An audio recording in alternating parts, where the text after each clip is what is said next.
Yo, guys, what up, what up, what up, what up, what up? We are back here again for a good old Stay Black episode. Obviously, it's been a while. Obviously, well, not a while, but we sort of took a week off due to some football commitments and matches, but we are back in here and so forth. So hopefully, a few of the other guys will be rolling in over the course of the hour or so forth. So we'll try and get in as much content as possible. So I think, the main thing that we really want to talk about is this whole Trump thing. And obviously the Georgia runoff and this apparent alleged phone call that Trump made. And then we'll obviously get into some other issues with regards to white privilege, black rights as well. And then we may take some questions from the audience to see what you guys are about, man. So look, man, first things first, man, I think Donald Trump, I think so he was trending. Trump was trending, because there was a phone call that was released where allegedly Homeboy said that he needs to find votes. And I think this dude needed to find 11,000, 10,000 votes or something. So, but he was scrounging for votes, and he was apparently putting pressure on a Georgia official to find votes that he claims that he still has. And we can even look at this guy's Twitter thing right now. So he just says here, reports are coming out of the 12 congressional districts of Georgia that Dominion machines are now working in certain Republican strongholds for over an hour. Ballots are being left in locked boxes. Hopefully they can count them. Thank you, Congressman. And I just think that there is definitely his rhetoric that this election was stolen continues. And he continues to tweet this, So I just need just some clarification from people who really understand the kind of American system and so forth, with regards to the whole Georgia system and how it could affect the Senate and the election, because pretty much it's done. Biden is going to be sworn in, and there's nothing that Trump can do to pretty much stop that. So I want to come first to Hitman. So why is this Georgia runoff so significant, and why is Trump so adamant to sort of come in and intervene with regards to these votes and so forth? Okay, so I'm going to talk about what the factual and my opinion. So I'm going to first talk about the factual. So the factual is that if everything is followed according to the rules of the Constitution, the 12th Amendment, the 14th Amendment, and the Voting Rights Act of 1887, there is no avenue, no constitutional avenue out of Biden being confirmed by Congress tomorrow. Just to cover that real quick, that what would need to happen is that a couple of the states would have to be thrown out. A couple of the votes from the states electoral votes from the states would have to be thrown out. In order for that to happen, you would have to have both the House and the Senate have a majority saying that from both sides saying that they want to throw out the votes. If either the House or Senate has a majority that says no, they don't want the votes thrown out, then it just defaults to the electoral votes that are certified. There's not really a win situation here, because the Democrats, as it looks, the majority of them are going to go ahead and vote. Another thing too is that Trump has just been posting, tweeting, and retweeting fake news. A lot of people I'm just going to call it what it is. It's gaslighting. Because here's the thing. The agenda he's pushed is that, and actually let me go back to the topic at hand, which is what the center of this is. Why the runoff is so important. So right now, as it stands, prior to this runoff, Senate currently sits at 52 to 48. That's 50. 52 to 4. As we have 100 Congress people. Pretty much as it is right now, there's a majority of Republicans. No, it's a majority of Republican senators with 2 independents. So there's 40. So it's 2 independents, 46 Democrat senators, and 52 Republican senators. And in order to get the majority, it has to be, in order to get the, and pretty much this runoff, what it does is that two senators, there's 4 senatorial candidates. They had their election back in November, and due to the criteria of that election, none of the candidates officially won that election due to the fact that it was 50%, because like in the way Georgia conducts their senatorial elections, the winner has to hit at least 50%. So nobody hit 50%. They went ahead and decided to do the runoffs, and now that's where they sit. So you have it limited, and they narrowed it down to the 2 top candidates from each election. So that's one election is Jon Ossoff and David Perdue. David Perdue is a Republican. Jon Ossoff is the Democrat. David Perdue is the incumbent, and then the other one is Kelly Loeffler, and the other one is Reverend Raphael Warnock. And so my thing is that if, let's say, the Republicans or the Democrats win, what does that mean?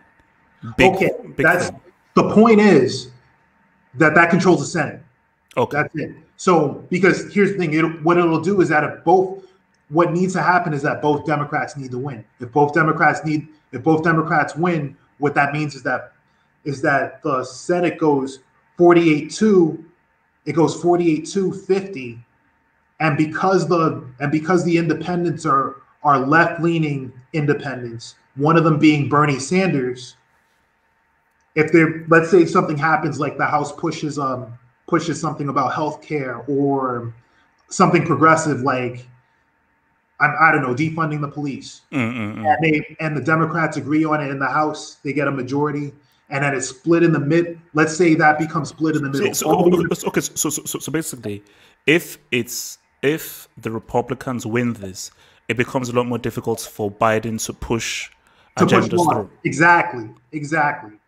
And the thing about it is that the other thing that needs to also be mentioned is that yes, it's 48. It would be 46-48, and it would be 48-50. What would happen though is that yes, it would make the vote 50-50. The tiebreaker is the vice president, and the vice president under Biden would be Kamala Harris. So she would go with the Democrat agenda. So quickly, and then we're going to the other guys. So what is this whole deal with Trump pressuring the Georgia dude? Hasn't he already lost? So why is he putting pressure on the Georgia dude to like find him votes? Oh, so pretty much, I mean, he's been.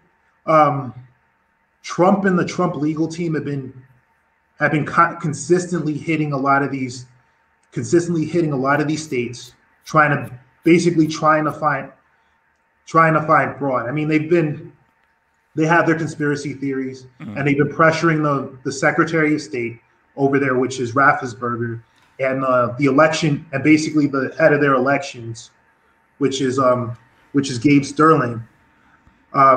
Pretty much they have their information. And what happens after that is and pretty much, I mean, they're just trying to overturn the election. That's really what it comes down to. They're trying to overturn the election. I mean, pretty much you can hear from the commentary, it's a fucking shakedown. They're trying to shake them down. 100%. You got to also remember the reason why the runoff in Georgia is so important is because Trump himself even used this. He said, Obama didn't do anything for 8 years. Well, that's bullshit.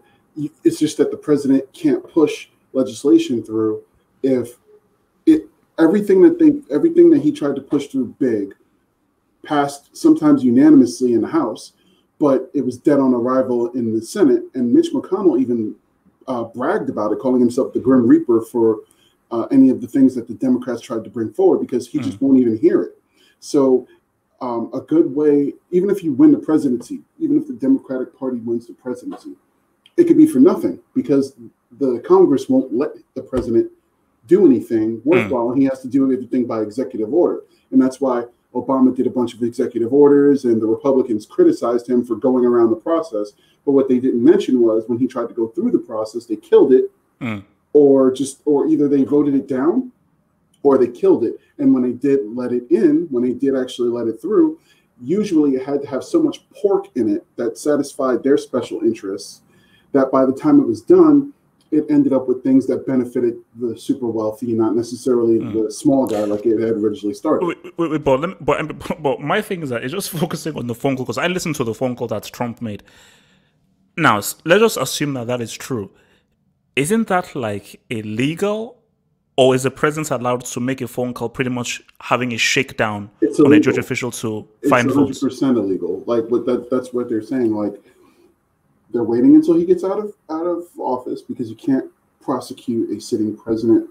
There's no precedent for it, which is why everyone says, "Oh, the Mueller investigation exonerated him." No, Mueller's opinion stated you cannot prosecute a sitting president.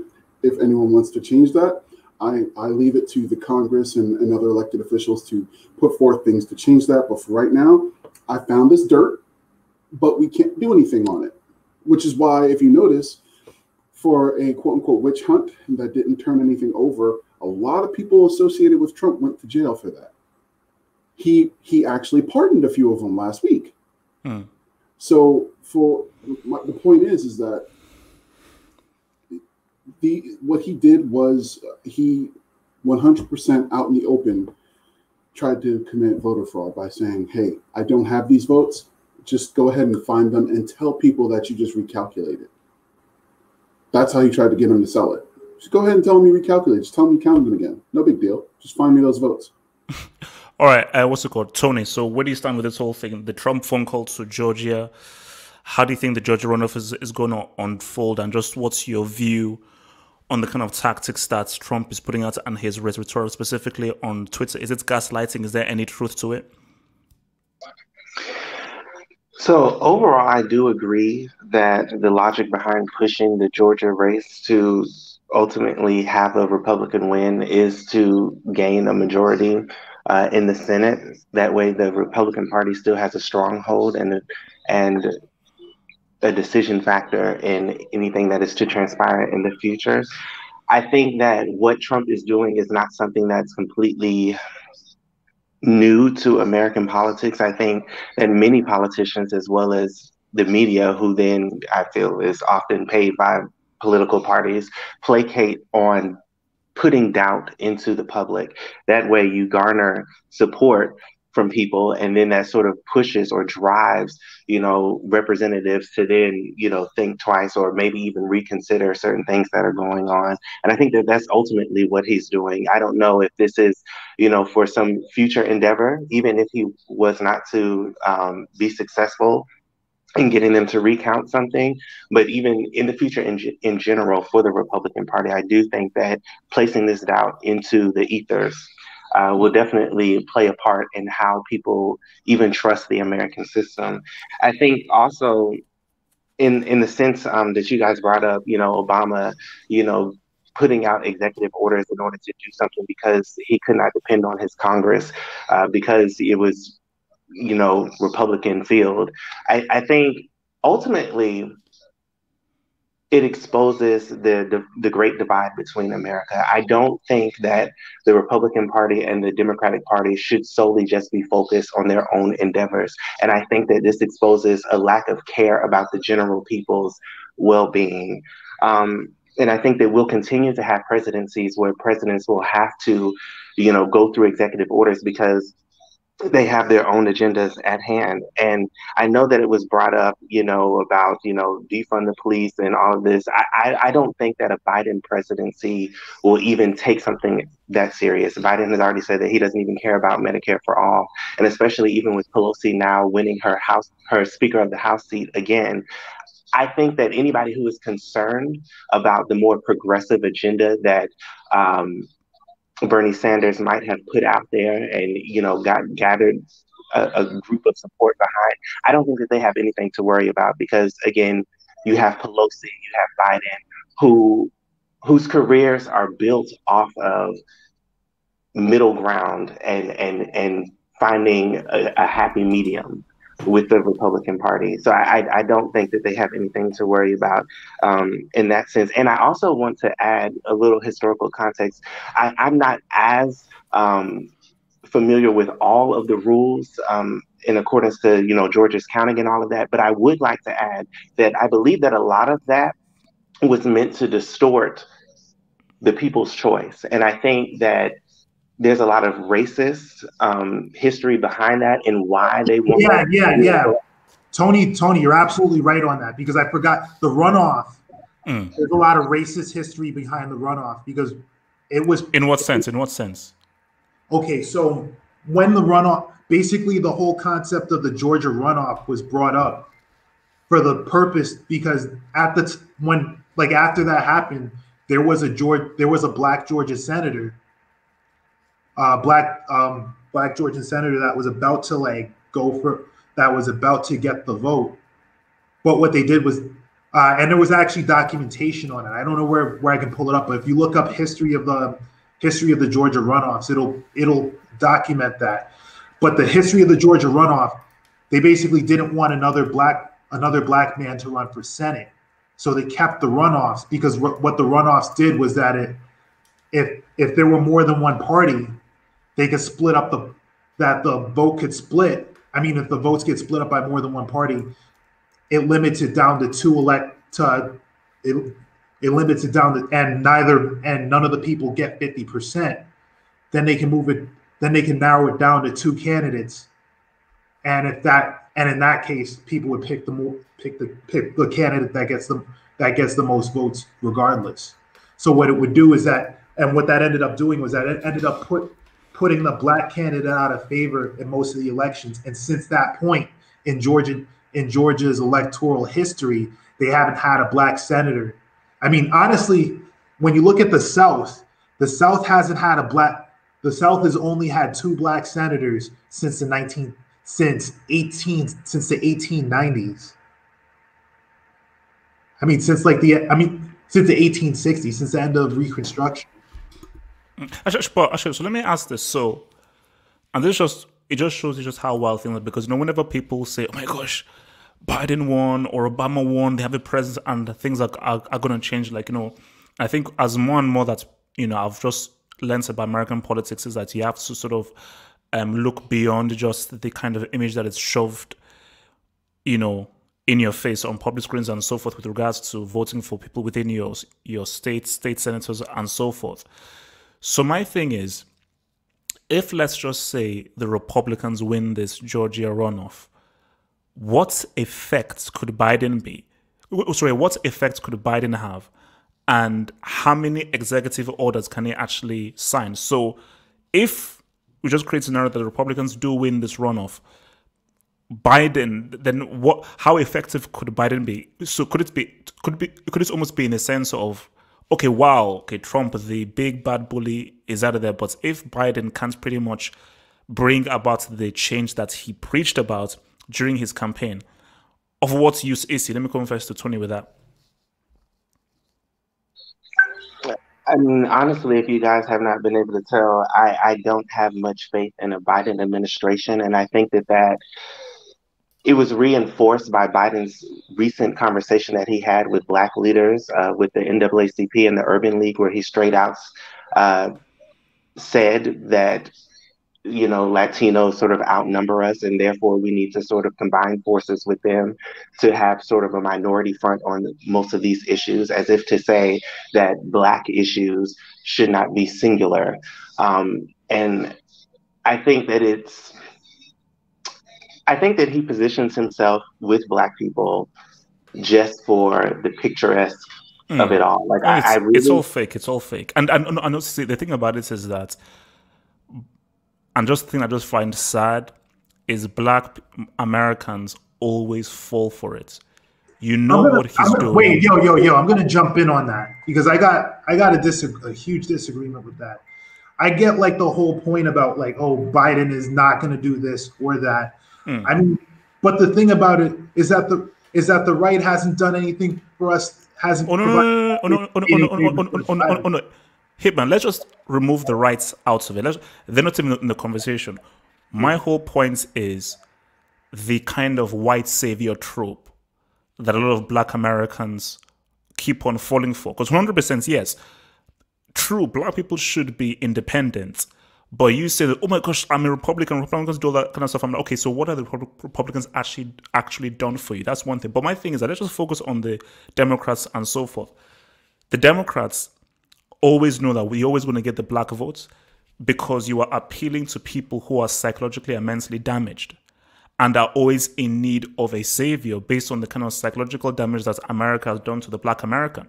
So remember, the white man is he's very cunning and he's very smart and he knows how to read the room. So my issue is black Americans falling for the kind of savior thing that the Democrats sell to them based on how the Republicans operate. So that's really where I'm coming from. So, okay, I'm going to jump back in, but like, here's the deal. One of the differences between the Democrats and the Republicans is that, and this is, I'm going to go more off of what the black community, what a lot of like the people higher up in the black community need to do. Not exactly what the politicians, because the politicians, I mean, they need to listen to the people. That's just the bottom line. With politics, the politicians work for us. It's not the other way around. But at the end of the day, they get our votes. They still have to listen to our demands. I mean, and this doesn't, and the big thing is that the people who directly represent us are Congress people. We need to put more pressure on them to push what we want. I mean, to push what we want, make sure that we notify our senators so that they put the pressure on the president to meet the needs that we're looking for. I mean, do we want more money pushed into our communities? Yes. I mean, it's pretty much one of the things we're looking at. Do we want better school systems? Yes. I mean, and just on and on and on and on and keep pushing those, including the key issues like education. I mean, addressing police brutality and whatnot. The other thing too is, I think this needs to be covered, is that the difference between an executive order, a bill, and a law. Executive orders. I mean, pretty much an executive order, that's just something that the president signs. Executive orders can easily be undone. I mean, normally they can have a lasting effect, but they can also not have a lasting effect. Then you got the bill. Bill is basically a proposed law, and then you have when the bill becomes law, when it becomes official. That's just to cover that for technicalities. Okay, so Tony, back to you. So with the whole Biden thing and so forth, why do you think that black people still sort of fall for the kind of promises that the Democrats pull through? And also specifically back to the original point, is that what the hell can Biden do if the Republicans win this runoff? You know, it's interesting. I read this one tweet that said something to the effect of that the problem ultimately with either party is that they push this narrative to the black community that somehow pulling yourself up by the bootstraps can happen simultaneously during white supremacy. And I think that this idea that black people have not vocalized their issues, I think that we have been saying the same thing over and over in many different ways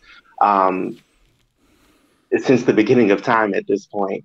And I think ultimately, the only real way I think that we could actually show power or even force Biden to really calculate to something that we actually want, I think would be either through our vote or just through approval ratings as well. I think that unfortunately, because he's again sitting beside another black face, that a lot of it will be ignored. Similar with Obama, a lot of people were afraid to sort of criticize him in a way out of fear that we won't get another chance to have another Black face in a high place. And I think that what we could do, since Kamala is where she is because of the Black community, in my opinion, I don't think that she would have made it this far or been put back in the spotlight after failing horribly trying to run for president, if it was not for the advocacy of the Black community, in stating that he needed to pick a Black person. And in doing so, that should not be the end of his response to Black people. And I think that it is unfortunate that he can feel comfortable enough to sit in front of the heads of the NAACP and the Urban League and speak to them as if they are not who they are, and as if they don't have some sort of leadership role on behalf of the rest of us. And I think that, to Hitman's point, I do think that our leaders, especially those leaders who are a part of that conversation, should do exactly what is being done from the Democratic side by exposing the conversation, the private conversation that Trump had with whatever Georgia official. I do think that more and more people should really keen in on what Biden was actually saying. I think that people should hear what he had to say, because I don't think that he was offering up anything in particular, just saying, hey, I'm here, I'm listening to you. Trump wouldn't listen to you, nobody else would listen to you, and this is the point. And I don't think that that's it. I think that thankfully there's Cori Bush, I believe is her name, from St. Louis, who I think, is very, very Black. Nina Turner is running. And I think if we continue to push and back those types of individuals, those fearless types of individuals who speak loudly and proudly, even though I don't agree completely with Black Lives Matter's complete methodology, their narrative, yeah.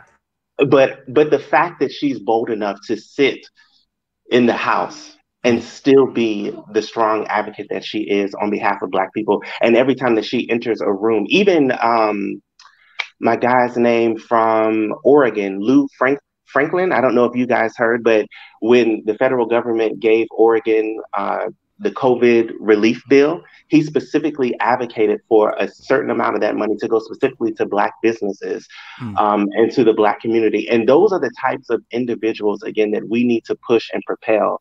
And if Kamala is not going to rise up, because ultimately right now she holds the highest seat out of any Black person in America right now. And if she doesn't speak up, she should be held accountable for that. And I think that exactly. To whom? I absolutely agree, man. No, but my thing, how much faith, because I want to come to MB with this, and I was like, so how much faith do you have in Kamala, who, as I said before, she's half Indian, half Black, but more Indian than Black? How much faith do you have in Kamala actually sort of fighting for the rights and the benefits of Black people? MB? Zero. And anytime one of these politicians goes and stands, like Tony's point, to stand in front of people who are supposed to be important and talk, right? I keep hearing that the opening to the Road Warrior, where he's like, their leaders talked and talked and talked, but nothing could stem the avalanche. And I'm just like, that shit's accurate, because all she's going to do is exactly what Obizi did, which, I mean, from one standpoint, Obizi did good by actually talking about stuff that we're like, hey, no one talks about this stuff, right? But what actually changed? Being real, like what the fact that we talk about it, sure, but because we had unfocused groups like BLM screaming after we got the attention of white folks, now we screamed at them instead of saying, here are our points, here's our plan to change shit, let's go. It was bedlam. There was no one voice, and we lost their attention. Now they don't give a shit anymore. And the only time that they actually cared, again, was when there was a threat of burning their shit down. Then they were like, oh, hey, we need to come back to the table. The NBA, NASCAR, all of these companies, big, ginormous brands, are now stepping kind of away from BLM. It's not popular anymore. It ain't hot anymore. It's not hot in the streets. So the fire is gone. We missed our opportunity by like a lot. And now there's no, like, it's a talking point for the politicians, but only so that we can have small conversations like this. But what have they actually done? What is she going to actually do? To the point, Obama, yeah, he cried on national television. This could have been my son. But but we're still losing brothers for no fucking reason years after he's been gone. So what did he do? Besides now he became a talking point for the right to say, oh, look, Obama cares more about the criminals than he cares about the cops. And that's all it was. Because no matter how much we're happy to see somebody who shares our skin up high, the fact that she shares our skin is exactly why she sits at the equivalent of the kiddie table, but in the big room. So she made it to the big room where the adults are having Thanksgiving, but she's still at the kiddie table in that room. But let me ask this, and this is for everyone. As people have said, Biden may not, if it's a 2-term, it's doubtful that Biden will see out the 8 years. So if Kamala Harris becomes president, does that change anything, or will her powers be limited? It changes a lot, and another thing, a lot. It does, and I'm also going to say something that people really underestimate. People underestimate the capability of a president who has political control in both the House, Senate, and the judicial system. Another thing too, approval ratings do not matter, because here's the thing: Trump has had like some of the lowest approval ratings of presidents in the past like 40, 50 years since they've had recording. Like he's had the highest disapproval ratings of like presidents since Truman. And Truman got his low approval ratings because he nuked two cities in Japan. Oh, no. But I think you may be right, but I think it's the point of almost like Hillary Clinton. Do people actually like Kamala beyond the black people? What does white America as a whole, in large, think about a Kamala Harris? She's already in the thing about it is at this point she's already in the seat, so that approval rating doesn't really matter. It's going to matter for things obviously like re-election, which that's going to where she would get killed, or she tried to run on her own, where she would definitely get killed. But she's already in the seat. She came in as a vice president. I mean, if like the 25th Amendment gets reenacted, 25th Amendment meaning that she takes instead of him, yeah, that changes a lot because she will have a lot of control. And let's say, for example, Ossoff and Warnock win tonight. That means that you have a progressive president. You'll have a Democrat. You'll have a Democrat-led Senate, and you have a Democrat Congress. I mean, you have a Democrat majority Congress. I mean, there's a lot of stuff she can push. I mean, you're talking about stuff like, when people talk about packing the courts, basically increasing the amount of Supreme Court justices, she could make raise the Supreme Court majority from like 9 to 12, throw in three more judges. There's a lot of stuff you can do. There is a lot of stuff you can do when you have people in your favor. So wait, let me ask you three, and then we'll move on to the next one.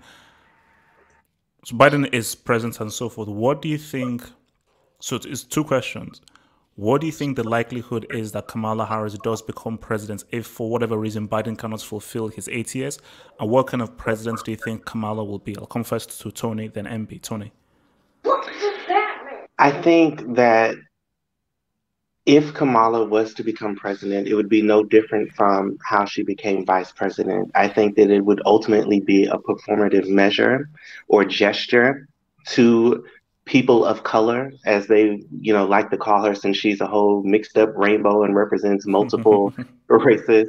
I think that ultimately what we have found is that identity politics does not equate to equality or evolution in any sense, or even revolution at that. I think that we not only see, putting a black face in high places doesn't necessarily equate to Black people rising, but also putting women in high places does not equate to, women rising. And I think that is going to be the defining moment.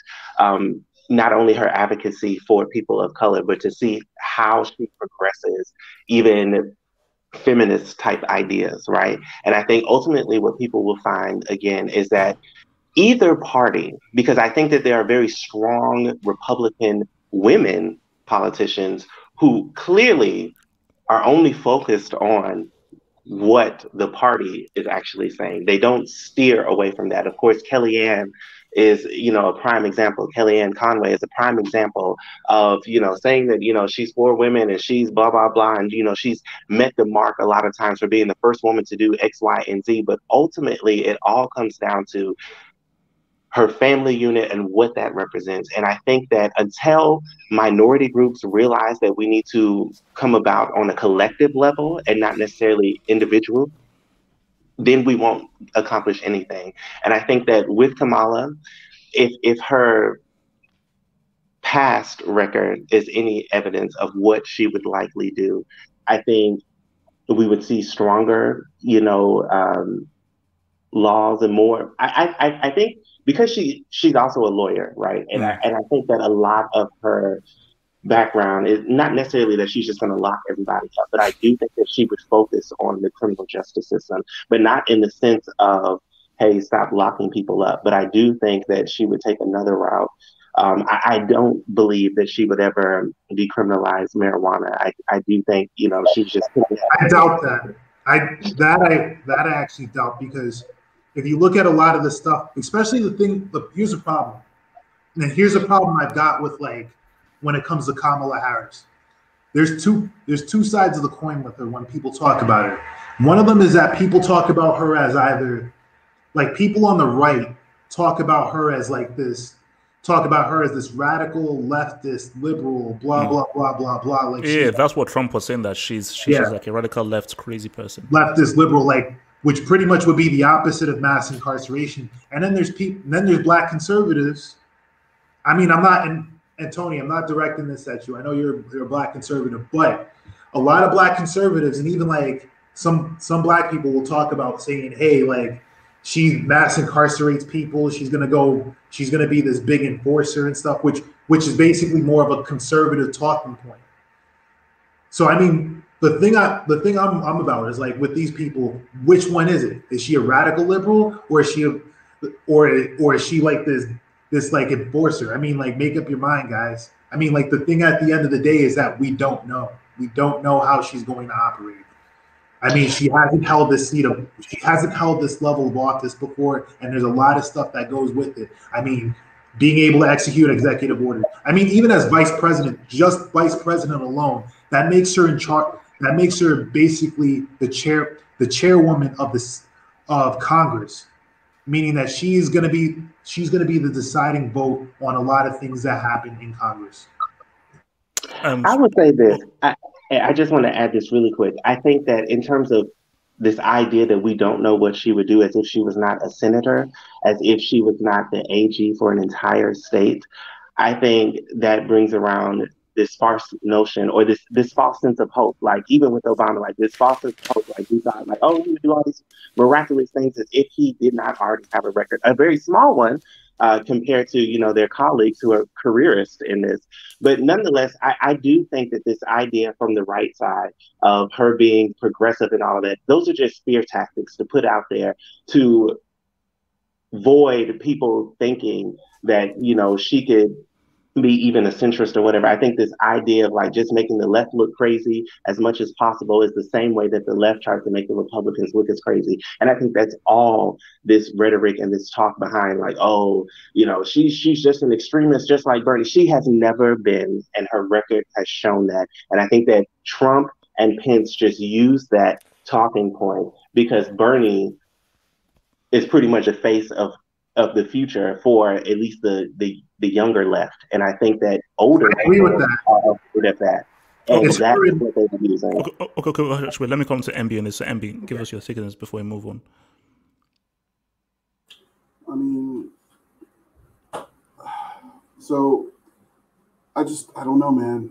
I remember some of the same people that are pretending that Kamala's gonna do a bunch for black folks and that are actually calling her black now are the same people who I had to shake a finger at, and Hitman will remember this. I had to shake a finger at quite a few brothers because they brought up her record of incarcerating black men as if it were negative, as if the people in many number of cases that she was incarcerating weren't pieces of shit, regardless of their skin tone. And yeah, there were a few who ended up being innocent, but that's the justice system of America in general. That's not just down to her. That's a lot. There's a lot of people who, of all colors, who are incarcerated right now under shitty circumstance. But no, because it's true. It's so good that you bring that up, because I think what you just see like on all of the things, whether it's like Breakfast Club, this, that, is like mass incarceration of black people. How can a black person do to this? And it's like, oh, geez. But then when you do the details, is were they innocent or were they guilty? Yeah. Objectively, were they innocent or were they guilty? No, because that's the thing. Like, fuck Charlemagne. I said it. Fuck him. Because you know what? If Pookie and Nene steal his fucking stereo, he's wealthy. He's got money now. He's not in the streets anymore. And he won't. It's not. People act like Charlemagne's gonna grab his gun and hot one of these fools for breaking into his shit. He's going to call his security. They're going to get these brothers cuffed, and he's going to press charges. So no matter how much he wants to pretend, mass incarceration of black people. Look, man, for me, I don't like seeing anybody get a raw deal. I don't like seeing people go to jail over weed. That's fucking stupid. But at the same time, when people who are legit criminals get prosecuted, when people who are moving H and shit like that, and they're moving weight, metric tons of weight, and they're like a mid-level dude or whatever have you, I don't care if they get incarcerated. And I'm damn sure not going to be mad at the person who put them away. I've had friends and family who their lives were destroyed behind drugs. So me personally, I'm touched by it, right? Like I have a personal stake in it. So if you go to jail and you were moving hard drugs that actually like fuck people's lives over, like shit that people sell their kids for, yeah, I'm okay with you getting the book thrown at you. And no, I don't look at it as the system is trying to fuck black people up. Here's the thing.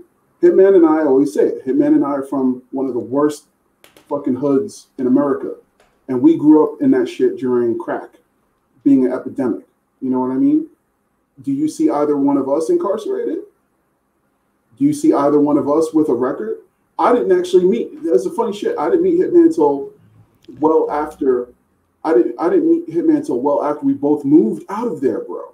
No, but MB, real quick on this, just because he just put this. What about longer sentences for black men? They don't give black men longer sentences. They give longer sentences for the drugs that black men carry. So basically, you can sell blow, and because it's something that a senator's son would likely have on him, he gets a slap on the wrist. But if you sell H, which is a dirty drug, which is a drug for brown people, or crack, because it's something that low class or black people would be selling, you get the book thrown at you. And they used to say it was something about the addictive nature and this other bullshit. No, what it really came down to was they took the drugs that were more prevalent in the inner city and they throw the book at you for it. And that's what it really comes down to. Now you can say, oh, that's targeting black people. No, it's targeting poor people. Because there's white dudes in the system right now who took that same road as the brother too. They just happen to be selling a shitty low class drug. But hey, I'm gonna have to go the progressive route on this one, man. But that's the whole, bro. That is the whole reason why. I mean, we have all this stuff with systemic racism in the U.S. I mean, the system of mass incarceration and institution of mass incarceration was set up for that. I mean, that's everything from the 94 crime bill, like one dude is bringing up. The other thing that people are other thing is the war on drugs, which, by the way, pull up IJ, like his point with the mass incarceration. Just to highlight something, is that this mass incarceration didn't start at the crime bill. The crime bill made it worse. But this started way back in the 60s. I mean, this started with the war on drugs. I mean, you're talking, and it was Republicans that started that. I mean, like, but then again, it was continued on by multiple presidents. I mean, this wasn't just, and let's just take left and right out of this. A lot of this stuff was bipartisan. I mean, it doesn't matter because it was all bipartisan. And it was all bipartisan. I mean, it was a response to people like fucking Tipper Gore saying, "Oh, what about the children?" Yeah. I mean, come on, being real. the war on drugs was at its peak in the 80s, right? I mean, the whole just say no bullshit, all of that, where the U.S. government is one of the biggest drug dealers on the fucking planet. But here we are. Like, it's not about, I'm seeing it as like the thing here is it's not necessarily just a black or white thing. It's a socioeconomic thing. Like people need to understand something. Yes, color plays into it, but you got to look at it as just when a brother goes to court, it's not just the judge doesn't look at his skin tone, look at him, judging him like he's a fucking Spartan child and say, oh, he's not worthy and talk to him. It's not like that. It comes down to the lawyer that you can afford, and if being real, the dudes who are like the kingpin motherfuckers, those dudes who move weight, they don't necessarily even see a courtroom because their lawyer, the one that they can afford, plays golf with that judge. And they talk about the case outside of even going through the system. Those motherfuckers never see court. So you got to understand, the only time a big kingpin goes to court and actually does time or whatever is when politically he pissed somebody off and they're slapping him on the wrist. Oh, okay, so people need to understand this shit. It's not, poor people are incarcerated a lot more than wealthy people, just in general, and that's a fact. Okay. So I want us to move to something. This is what Hitman sort of wanted to suggest, which is about black rights in the US. And to start this off, before I give this to Hitman, is what a lot of people will say, is, like, especially with obviously the crazy racial dynamics in America, is, so like what white guys will say is, hey, guys, look at how much better black people are in 2020, 2003 than they are in 1966, 65, or in the 50s, or in the 40s, or in the 30s, and so forth. So stop complaining. Stop complaining because your forefathers had it much worse than you. You have far more rights, far more leeway, and far more opportunities to be able to make something of yourself as opposed to what you were before. So do black people in America right now have a lot more rights, and should they be complaining, or are there still barriers to entry still racial barriers that still stop black people from progressing? Wait, actually, let me come first to Hitman on this because he wanted to bring this up. So Hitman, talk about black rights in the US, compare it from now, from the racist past.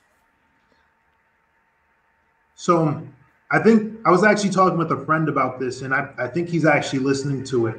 Mm-hmm. But my opinion on systemic racism is that there's no systemic racism as it sits right now, but there's a complication to that.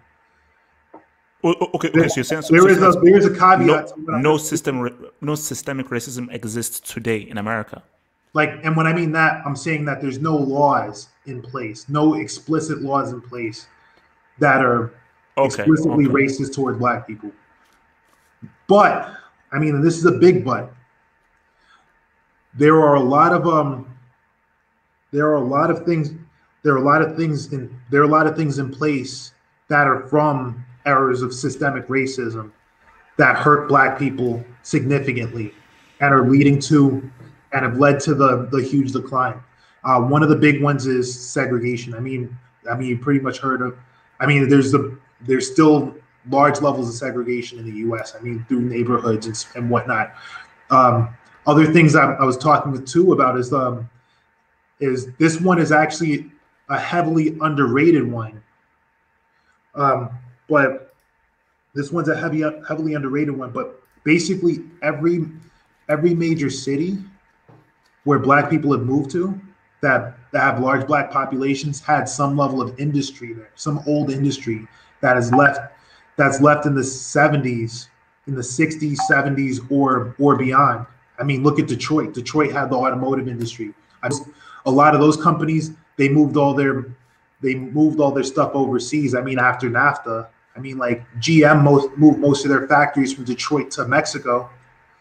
I mean, in addition to that, I mean, you've got places like Memphis. They've had Memphis, Gary, Indiana. A lot of these places are poor and downtrodden, and they haven't put anything in place basically to provide jobs for the locals, which leads to lack of opportunities. I mean, failing schools, not enough money invested into the local governments, which then leads to poverty, which then leads to crime. But that's really the thing. I mean, like, and really the way that they managed to keep it in place is they don't have to do is that people don't have to do much to do it. All they have to do is not do anything, keep the status quo, and pretty much what they do, and pretty much what the tactic is to heavily enforce crime, and heavily enforce crime in there, just increase cops, which in the end of the day is a band-aid, as we're seeing, because we're seeing people coming back protesting, and that's showing that what's working is not working. I mean, regardless of whether somebody thinks that the agenda is flawed or whatnot, I mean, when large groups of people have, when a group of people have the largest protest on the planet, that's not for something that's false or wrong or an odd narrative. That means that that with that level of smoke, there's definitely fire. That's really what it comes down to. MB? I mean, I think that's a dangerous path to take, because I remember that one dude who said blacks are better off because of slavery, because it got us out of Africa. Like, like, you got to be careful. It's a slippery slope. But I don't know. Like, so my thing is, I can only speak for myself and my family. My grandma had some family members who were slaves. So, like, she interacted with these people. She knew them. They were on their way out as she was coming up, obviously, because, but, my grandma was born in 25. She knew slaves. People act like this shit happened like 6 generations ago. It's not the case, like, are we better off in some aspects? Yes. Do we still maintain the slave mentality in many aspects? Yes. It's not something that you can just look at and give a blanket answer, because it's different. Some families are better off. Some families are not. Some families have progressed. Some families have not. You can't just say one answer for all Black people. But that comment down there that says the civil rights movement was co-opted by the alphabet folks and feminists and pro-immigration folks. Yeah, fact. That's a fact. Hey, Ray's on. So I'm just Ray would be able to. So have you seen? I've noticed most of the Black Lives Matter folks are white kids who you wouldn't expect to be fighting for quote unquote Black rights. Oh no! Quickly on that point, because I remember. So this is obviously, I live in London. And this is during the heights of the whole BLM stuff, which it went worldwide. So I just say, let me just go down to one of these whole BLM things. So I went down to it. And this was obviously one of the large BLM protests. And the predominant number that was there were young white kids. And my thing about it was, are these white kids here because they get it, they truly understand and they sympathize? Or are they there because, hey, I listen to Lil Wayne, I listen to Kendrick Lamar, they're Black, let me just sort of like, remove my guilt to just be part of this whole black cool thing here. Because my issue with BLM is, see, I am 100% for the movement, okay? Just Black Lives Matter, that's what it's about. It's about Black lives do matter just as much as white lives and other lives, because Black people are the bottom of the pyramid.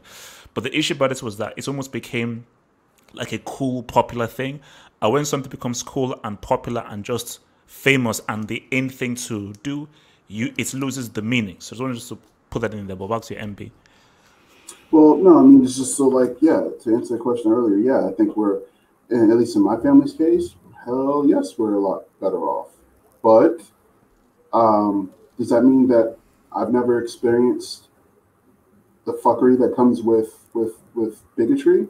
I'll put it this way. Like I said, I had an incident happen where I stood up for a customer who experienced implicit bias from someone in my company, and it was the whole, she felt some kind of way because I talked about it in front of some other people, but I told her it's an issue that affects everybody. It's something that we need to talk about. I'm not calling you a racist, but this happened and you have to understand why it happened, right? Like you felt like you needed to ask him, can I help you, sir? In that way, like as if he didn't belong. And he felt some kind of way about that. Now, and then I went into the statistics about black women dying at 3 times the rate of their white peers and shit like that because of the systemic, not even systemic racism, but like implicit bias that exists in healthcare. Why black people are prescribed Tylenol instead of Oxy. White folks are given Oxy like it's Skittles, and that's why they have a problem now.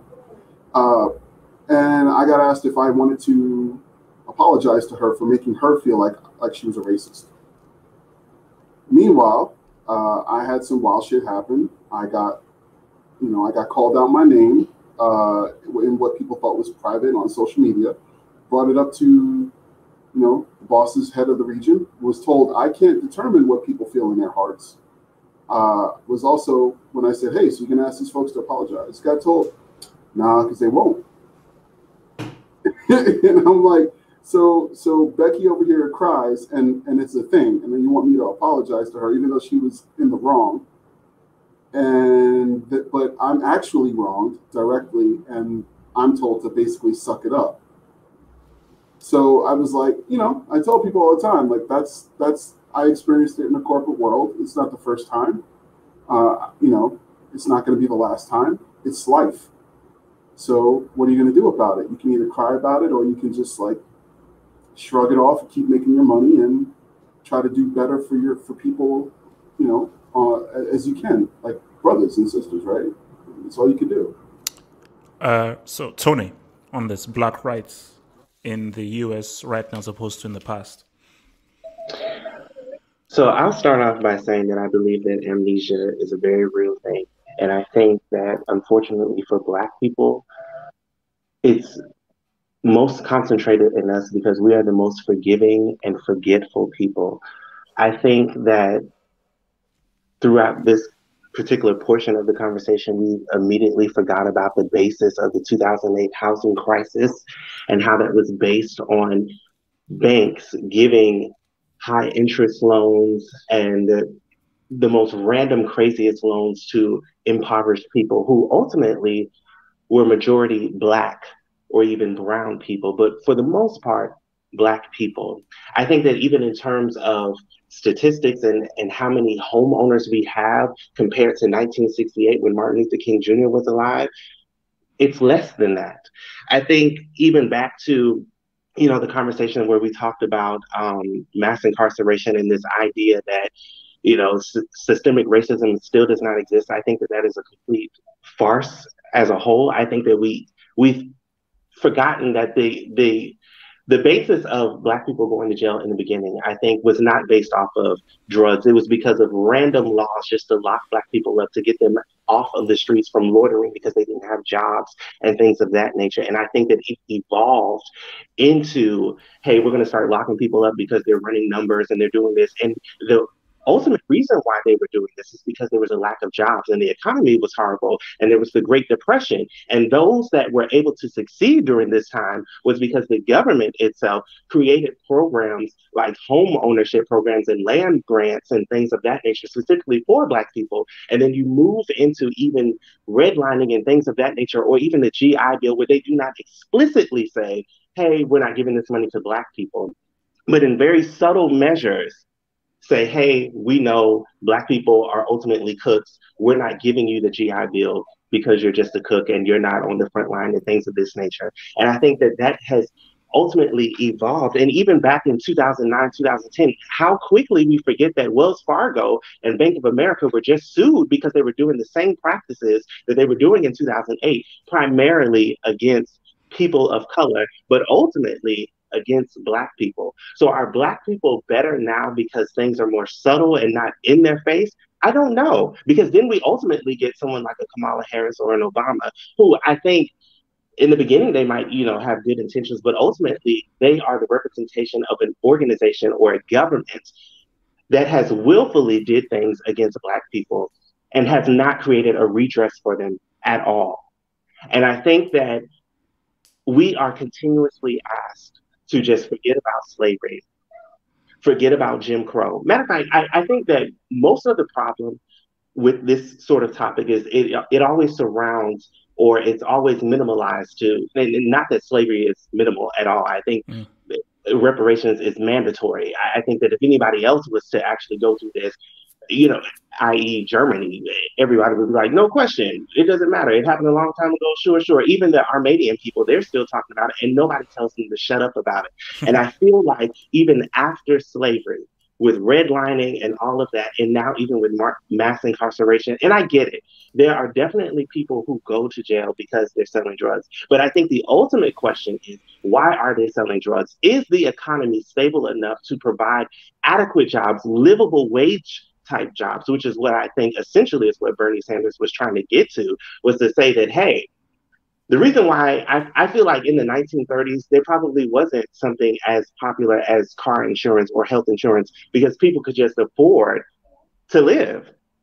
And because there were not astronomical costs to living. But now there's insurance because people just can't afford oops. They can't afford a random bill to come about. And most of the people, unfortunately, when MB talks about, poor people and all that, I don't want to categorize all Black people as poor people. But statistically, when we look at who in majority numbers, the most of their population who are living check to check, that is Black people. Yes, there are white people who do this. Yes, there are Mexicans. I get all of that.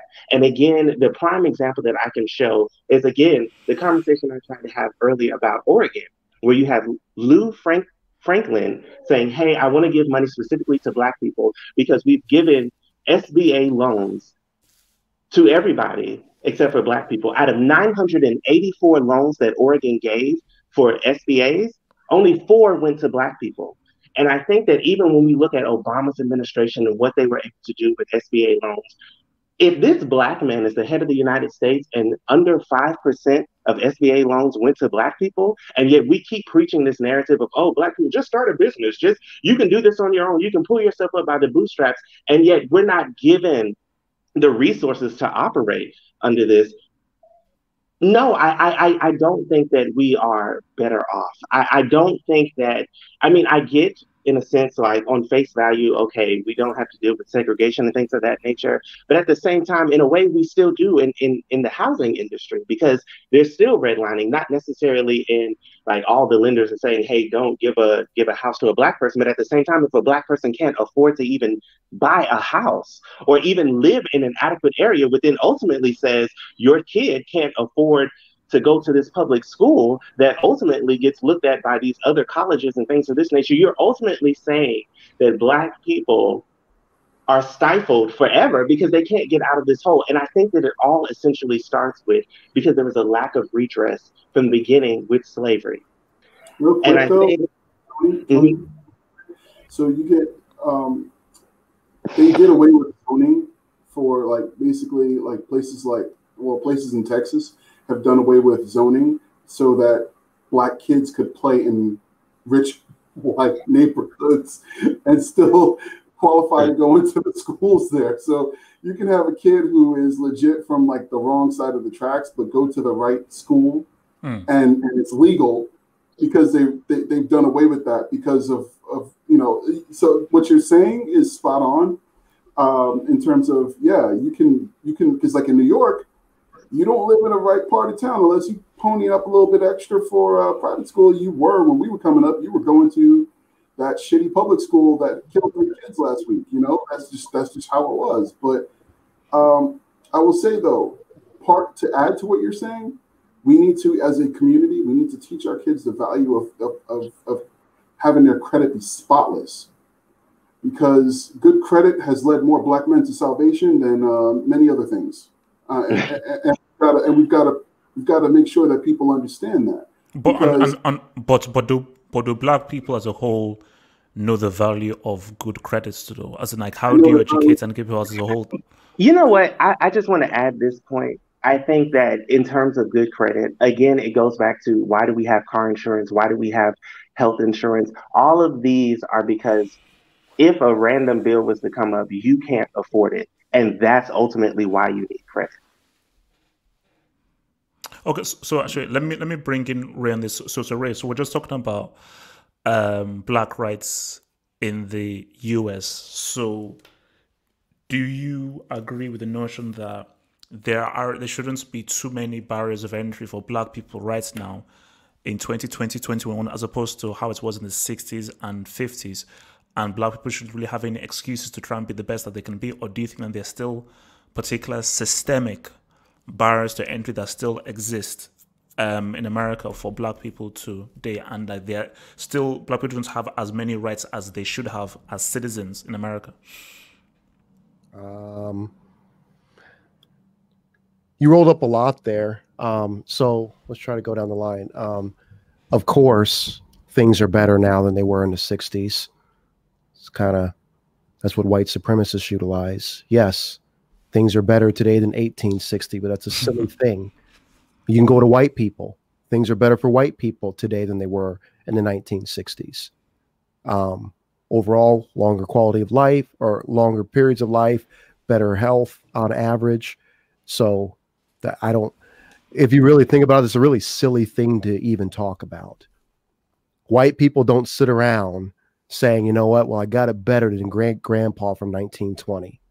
So it's a silly thing to put on minorities well, hey, at least you got it better than the 60s.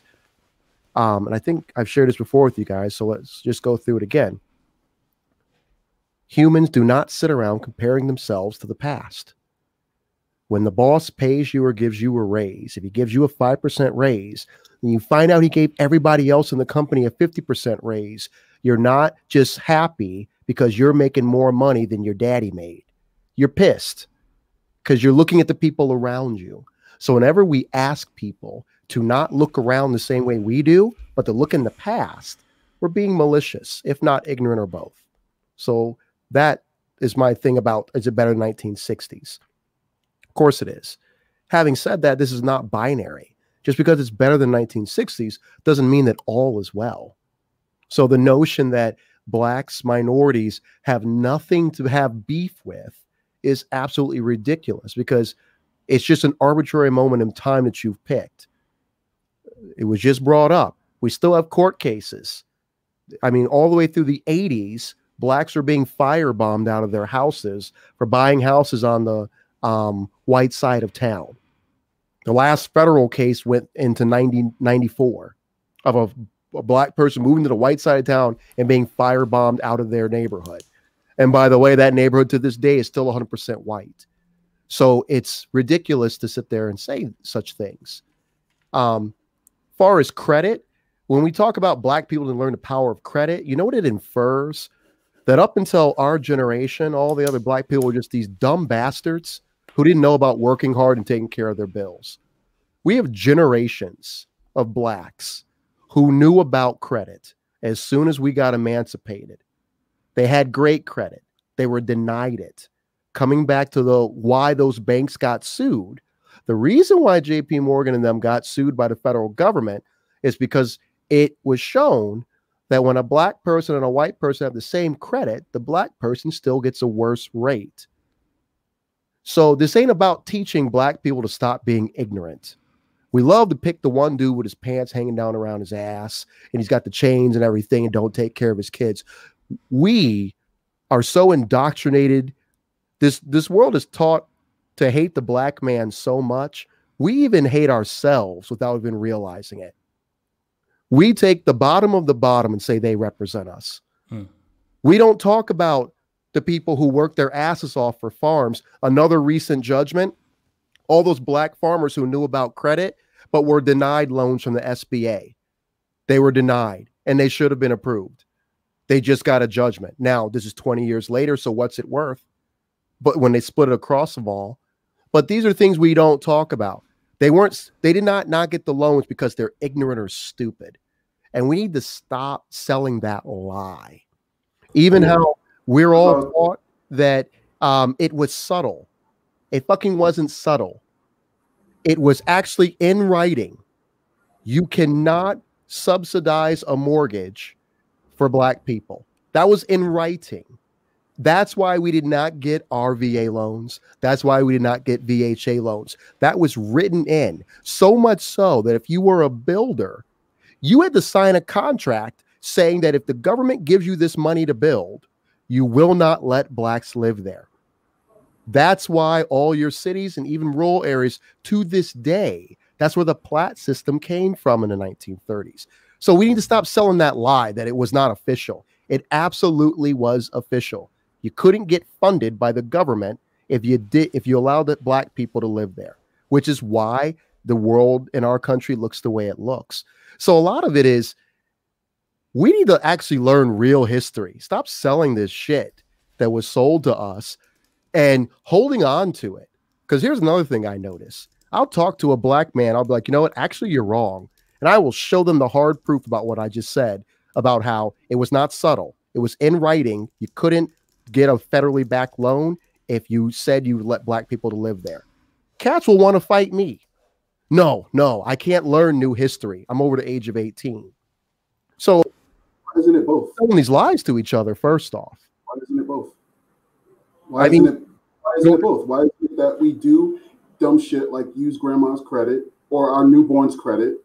Because I've seen that shit. And why isn't it also that, yeah, we were barred from certain things? My point isn't to look. My point magnitude. Hold on, man.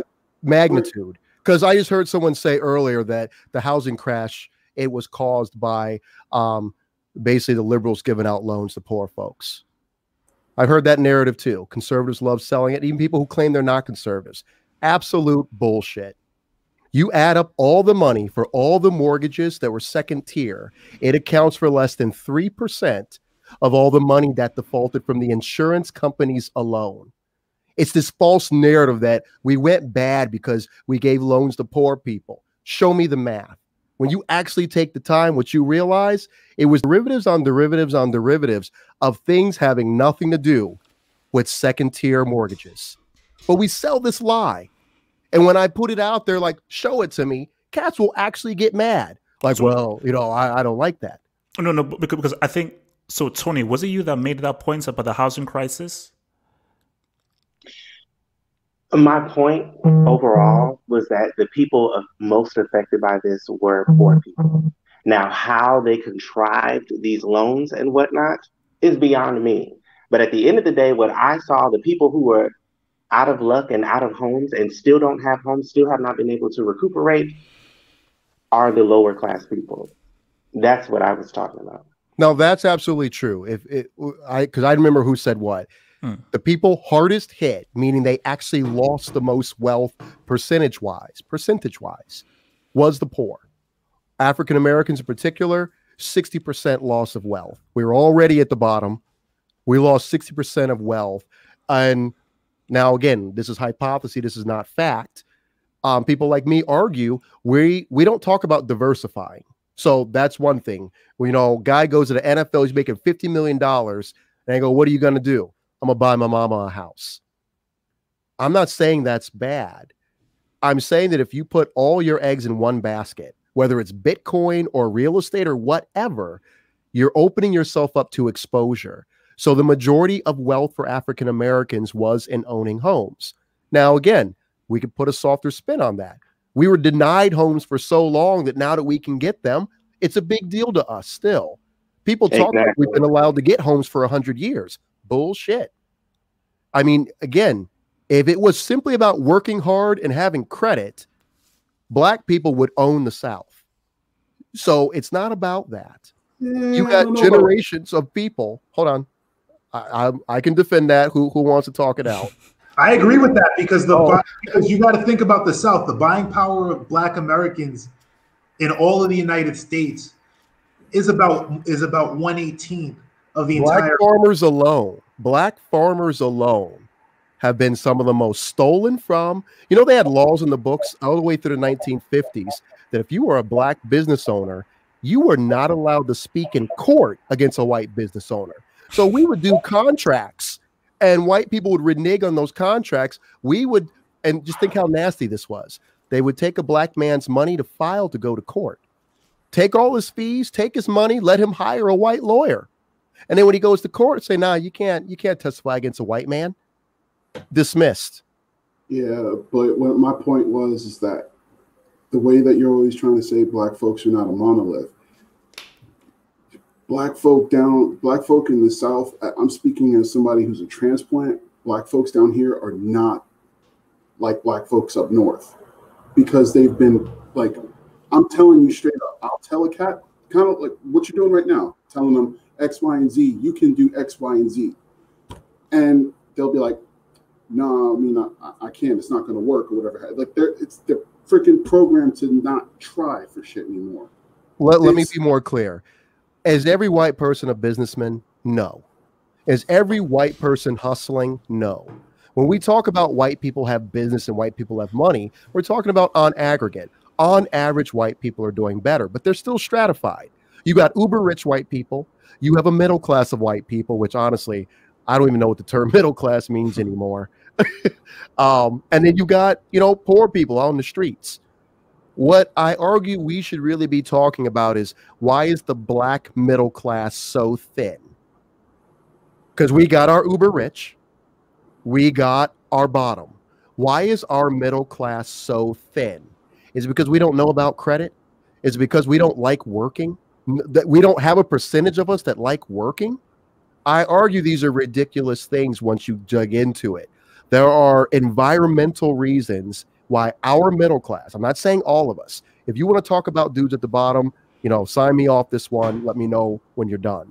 But I want to talk about people in the middle. Why aren't there more of us there? And that's those environmental things. And that's, I agree with that. Swap. We do that swap when, let's talk about the black middle class. No, let's talk about gangbangers. Let's talk about bums. What about the people, though? That's a good point. But what about the people who, like, you got to understand something. I get that whole, oh, you just don't like black people shit all the time thrown at me. But you got to understand something.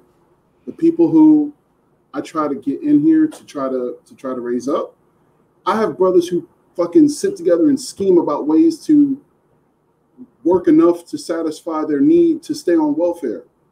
And you're nicer than me, man. You're just nicer to me, and that's really my way of saying dumber.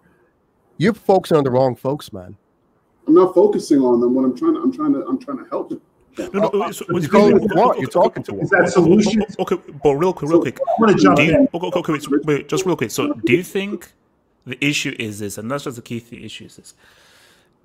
Is it more so a case of there are external forces stopping the middle class from expanding, or the poor from going into the middle class? Or, as MB might be implying, is it a case of laziness?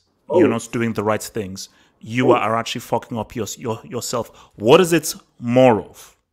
The government, the people, the white man or whatsoever, or you? Are you the issue yourself? Why can't it be both? Is my point. Why can't it be that the thing? Okay. MB, then Hitman. So MB, go for it. MB? Okay, Hitman.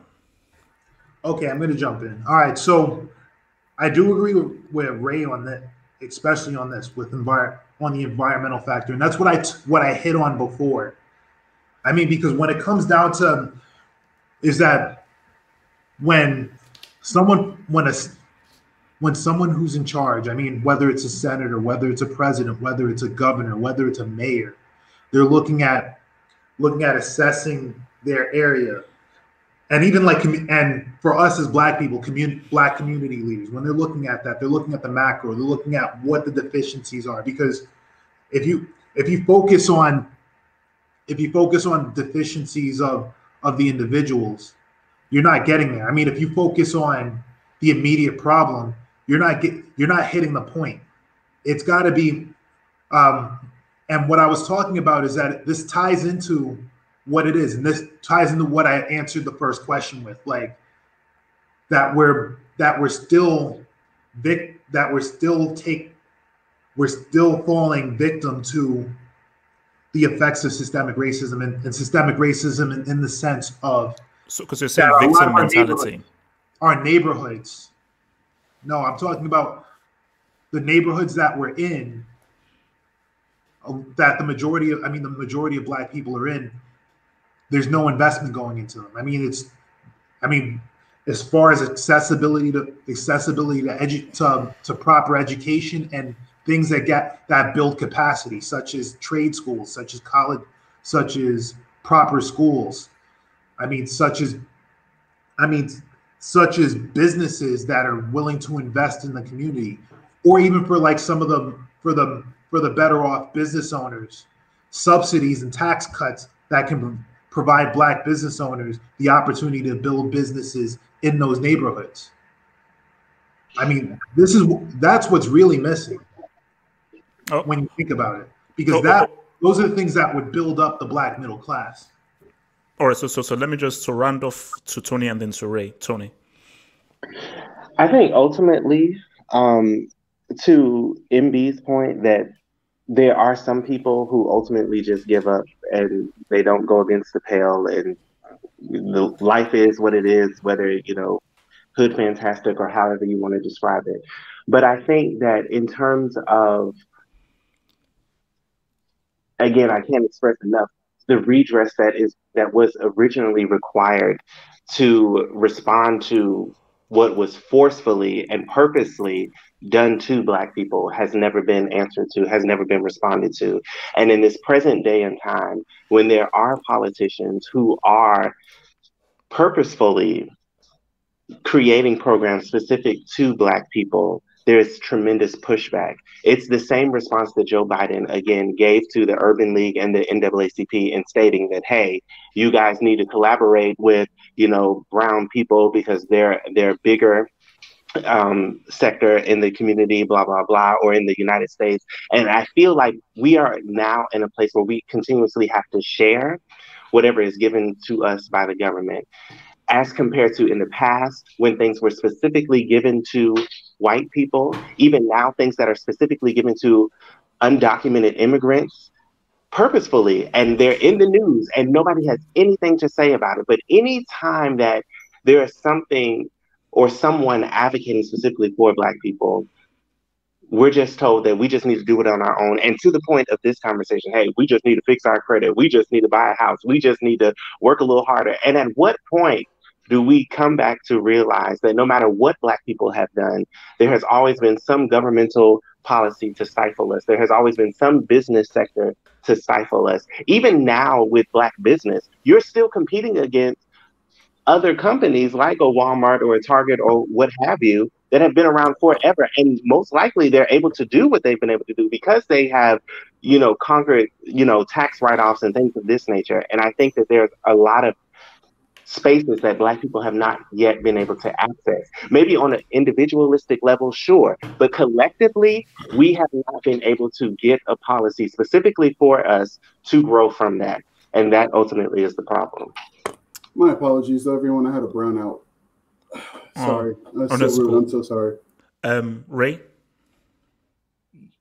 I agree with where we're going with it in the conversation. Yes, we can talk about people who are shiftless and trying to run money scams, whatever. But I'm saying we don't talk enough about the people who did everything they were told to do, generation after generation. Why don't they have homes? Why don't they have wealth?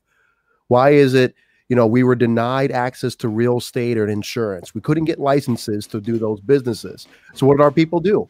Service-based industry, hair care. I haven't been to every state, haven't researched every state, but every state I've lived in so far, to get a license for cosmetology, to be a barber, it is excessively more hours than it is to get my real estate licenses. Now, again, you could say I'm all Hotep conspiracy right now, but at what point can you say the trend is showing you something? That every time we tried to figure out something, even when Nixon was talking about that, I support Black power, but Black power is get out of Black people's way, let them do their own thing. And yes, some of our leaders fell for that. I don't know if you saw that, but since Trump is the most supported Republican by African Americans since Nixon. This is how Nixon did it. Nixon went on this campaign saying, how do we spin this black power thing to make it look like we're friends with them? And that's what they started saying. We support black empowerment. We support blacks being able to do their own thing. So they set up all these houses in the cities, these little buildings where we're going to teach black people how to write a business plan. We're going to teach them all this stuff. Here's what he did, though. Defunded all of these programs. So basically, they taught you how to write up a business plan, but there was no money to be given out. So there was programs before where, okay, there was requirements for like a bank for lending. They had to lend to certain parts of town and show that they were giving to minorities as well to get federal money. Because, you know, banks live off federal money too. Nixon got rid of all that. So basically, you got a whole bunch of super educated, I know how to start a business, but we were cut out of the mainstream money society. We were cut out of it. That's how he got so popular, because he said the right things, but it took decades for us to learn under the hood how he defunded things. Like, even like now, when somebody says all these white people and Black Lives Matter, I argue that's racist. How is it black people's problem to fix the black situation in America? Like, we did it to ourselves. Like, okay, you guys broke it, so you guys need to fix it. If there was true justice, Black Lives Matter would be 100% white. It'd be 100% white. Though. I'm just saying, the idea that it is the black community's job, it's their job to make this right. He's right. The slavery, the race problem, whatever you want to spin it as, it was never properly handled. One of the poorest things taught in school right now to kids and adults, Reconstruction. We mention it. We don't really teach it, because we don't teach how this federal government basically said, you know what, screw them. They knew what was going to happen. They might not have known it was going to be called Jim Crow, but they knew it was going to happen. So there's a lot from the past that it still affects today. And you can't have it both ways. You can't say, I want to fix what's going on today, or I want to address what's going on today, but I want to pretend that because it happened so long ago, we don't have to address it. I don't know if that means reparations. I've heard a lot of different ideas. But I also agree to the point that even if it's not reparations, if you have something specifically for blacks, it's like, well, that's reverse racism, which is so crazy to me, because people who believe in reverse racism don't believe in racism. How is that possible? I don't think that you should. Here's the problem. You can't tell people that they need to be responsible and be productive and et cetera, while also telling them, hey, a bunch of your problems are this man's fault. Because you have a group, and here's why. You can tell some people that. The vast majority of people, I don't believe, are going to be able to say, hey, I didn't create this problem, but I'm in it, and I gotta do my part to solve it. The vast majority of people aren't going to do that. They're going to say, well, you know what? I would get up and do X, Y, and Z to handle my business, but in 1960, X, Y, and Z happened. I call that a focus problem. So basically, I'm talking about black people as a whole. You just zoomed in on certain people. White folks are given free land by the government. The government did not sit there and say, let's figure out which good people will handle this right and which white people will be on their ass. They just gave land to all the whites. Oklahoma land rush. Even during the 40s, during the war, they lived during the war to whites. They did not try to figure out or stratify the whites. They let the thing settle out. They gave it to all of them. Now, to your point, some of those white folks didn't do nothing with it. They lost it either themselves or through generations. They didn't raise their kids right. It got shuffled to somebody else. I'm saying do that. Just give black people, and the ones who are going to do right by it, they're going to build up on it. The ones who are not, like you're talking about, it's going to shift to someone else's hands. But what absolutely did happen, no blacks got the opportunity. Okay, so exactly. So let's just run that, because this is final topic, because like we're sort of running short on time now. So final topic, and just a thing that I wanted just to get your guys' thoughts about this, which is about white privilege, and it's specifically in the sense of, I've heard some black people say that we are understanding this is a white man's world. And we understand that white privilege does exist. That, if you're white, you are just sort of going to be accepted and get things, and your path to achieving things is just going to be easier than people of other races because the white man rules the world. So my question here is, do you feel that white people who have this privilege and know that have this privilege have a responsibility to call out racism and to sort of help to break down the racial structure that exists? Because as people have said, things won't change until it's changed from the inside. There's only so much power that black people can have. So it takes those white people who are allowed in those rooms and in those places to call out racism and really work to break it.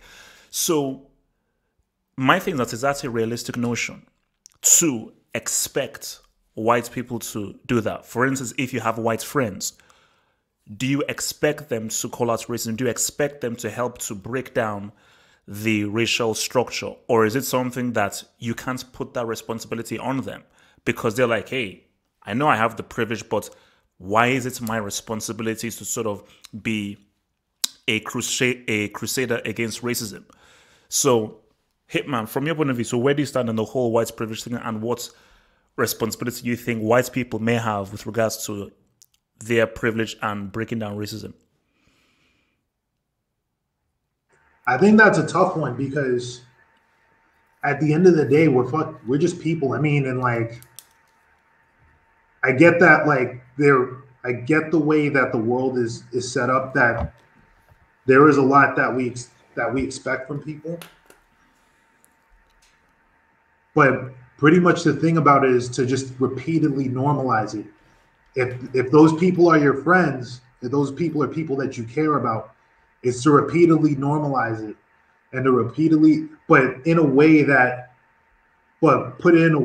like you can get them to understand and to empathize. Because really the matter of it is empathy. Empathy is the key here. It's not lecturing them. It's not fucking going around it, but it is to have them empathize what you. But what does empathy do though? Is empathy an action? Empathy is an emotion. Is empathy enough to push anything? But the truth is, in order to get actions, in order for people to conduct the actions that make things fair, they have to understand the emotional effects on themselves. I mean, and for those who don't empathize, you need to show them the financial and consequential efforts. I mean, consequences, not following that. But then isn't that the issue with liberals and the left, that white liberals will always empathize 100%? They hang their hats on empathizing, but they are not willing to commit the actions. Yeah, I mentioned that in the second part of my point. If the only thing they're going to do is empathy, the prime thing is to make sure that you hit them where it hurts. You hit them in their wallets. I mean, when you even look at tactics that Black Lives Matter, and even like some of the more extreme groups out there use, they use fear. Because, I mean, like if something happens, if something bad happens to you, some people are more averse to pain, whether that pain is in their pockets or pain to bodily harm, than they are to basically empathy or sympathy, as to say. But that's just a couple points right there.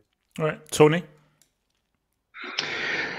I think that ultimately, I love everything that Ray just said in reference to Black people not creating this overarching issue that is America.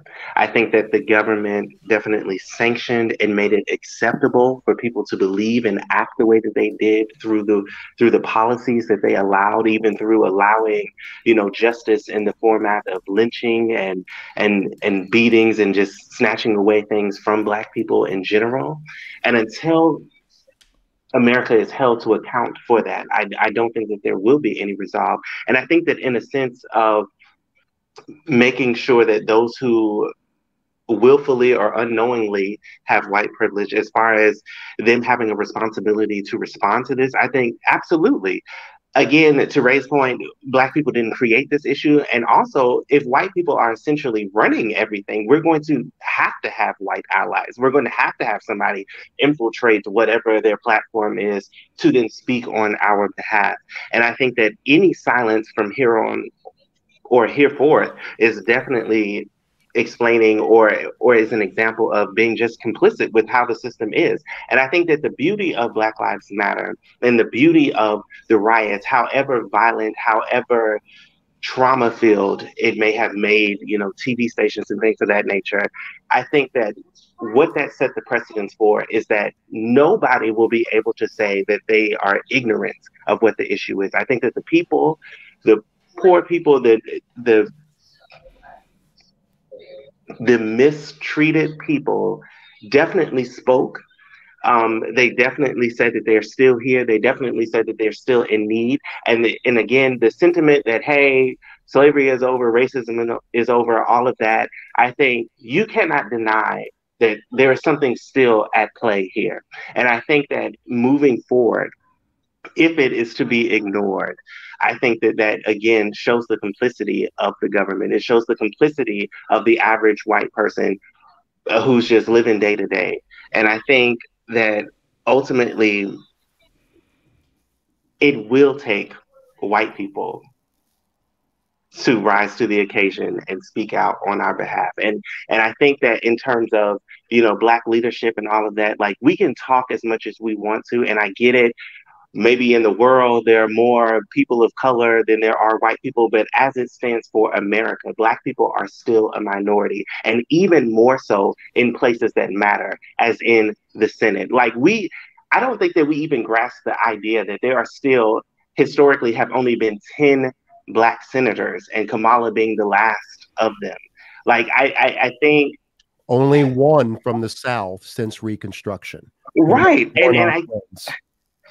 And I think that fact alone should speak volumes to where we are, and if we are even better than we were in the 1960s. I think that, yes, the world has evolved, but I think ultimately white people are just playing themselves if they continue to believe that everything is copacetic just because we got freed and now we can compete for jobs that we may not be able to accurately compete with somebody as far as, educational differences. And I get it, to MB's point, that there definitely are differences in terms of there are people who excel, like there are Oprahs of the world, sure, but how many are there?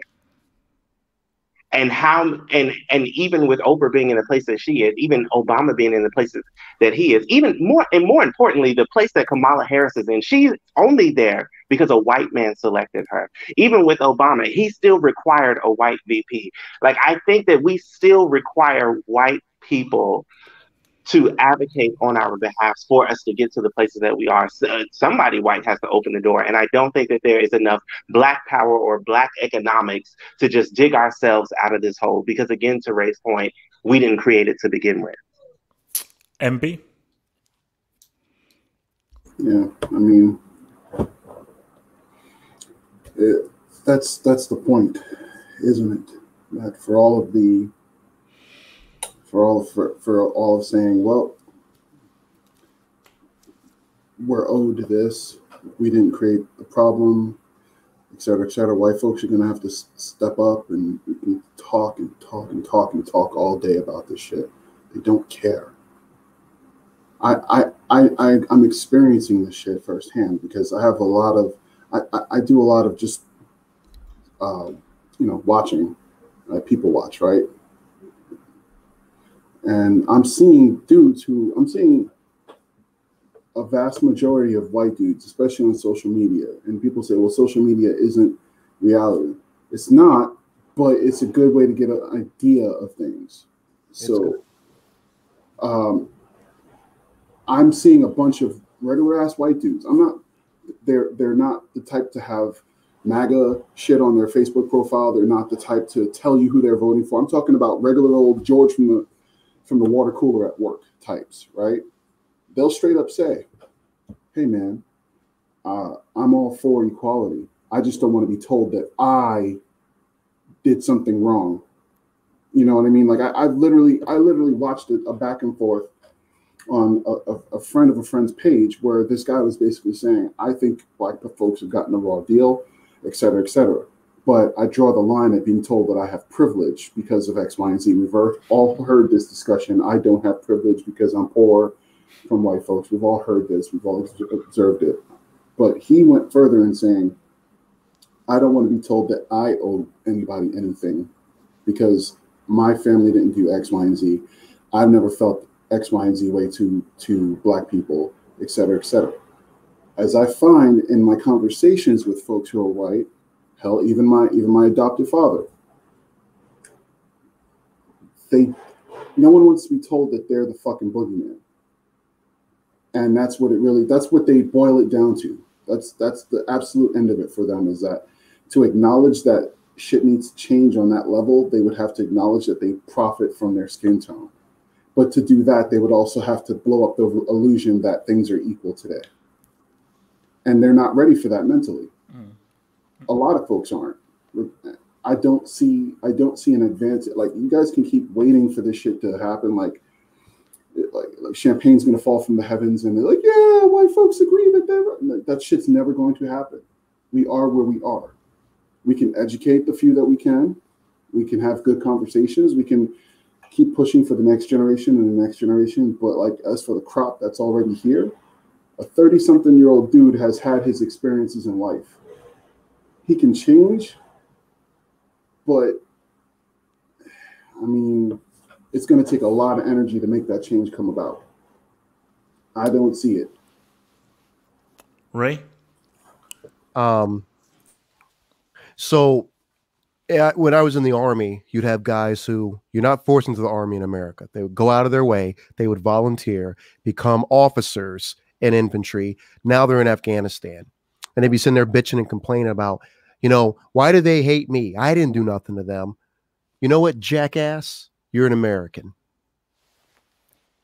So when that guy would say, you guys killed my father, or you guys killed my grandfather, and for that reason, you're my enemy, I wasn't happy the dude was trying to kill me, but I can be a man and understand. We killed his father. We killed his grandfather. If you're not built for that, you're in the wrong place in the wrong time, damn sure in the wrong conversation. I use that analogy to talk about what we're talking about. I hear that a lot too with folks saying, well, we never did nothing. Shut up. Here's the point. Somewhere there's a white boy who's done everything wrong in life, lost every job, failed every marriage. He's at the bottom of the bottom. He is not thinking he's there in this world because he's white. Even when he says it, he knows better. He is not saying, I'm at the bottom because I'm white and that's where they put all the white people. I don't care how high you get when you're black. You always have to wonder, would I have been higher if I'm white? You have to wonder. I live a privileged, great life. It says probably whiskey. There's whiskey in here. I still have to wonder, where would I be if I was a white guy? Same attributes, same behaviors. Where would I be if I was white? So to answer your question, no, I don't think white people owe us anything. But you do this thing where you act like you're asking one question, but you're really asking 17. You then mention the word friends. Abso-fucking-lutely. If you're one of my friends, you do have a responsibility. So what does that mean? And I just did this in the last 4 or 5 years of my life. I don't let you pretend that you're my friend no more if you ain't down for the cause. I used to do that. I used to be like, well, okay, it's cool, whatever. No, I don't do that no more, man. I'm not going to say I won't speak to you, but I won't pretend with you. If you're not down, then we're not down. Again, I'm blessed now to the point where even the people I work for, I say, I go in. I am Black Lives Matter. If that's an issue, let's find out now. Because, yeah, you can let me go. I'm a data scientist. Someone else will pick me up. I put that weight on them. People around me. You don't like black people? Damn, you better fool me real good. If I even got the feeling, I push on that. I push on it. So Find the people who are down for the cause, help them and feed them. We don't have political power. We do have money. So if someone follows me on Facebook, you'll see I lead a lot of boycotts locally. I ain't burning down shit. I will burn your credit score. I will do that. I will help. I've had people have a change of heart so fast once they see that money change. So there's things we can do. We can't do everything we should be able to do, but as long as we're breathing, there's something we can do. I say it begins with the people who want to be near us, because some people are choosing to be near us. Hold them accountable.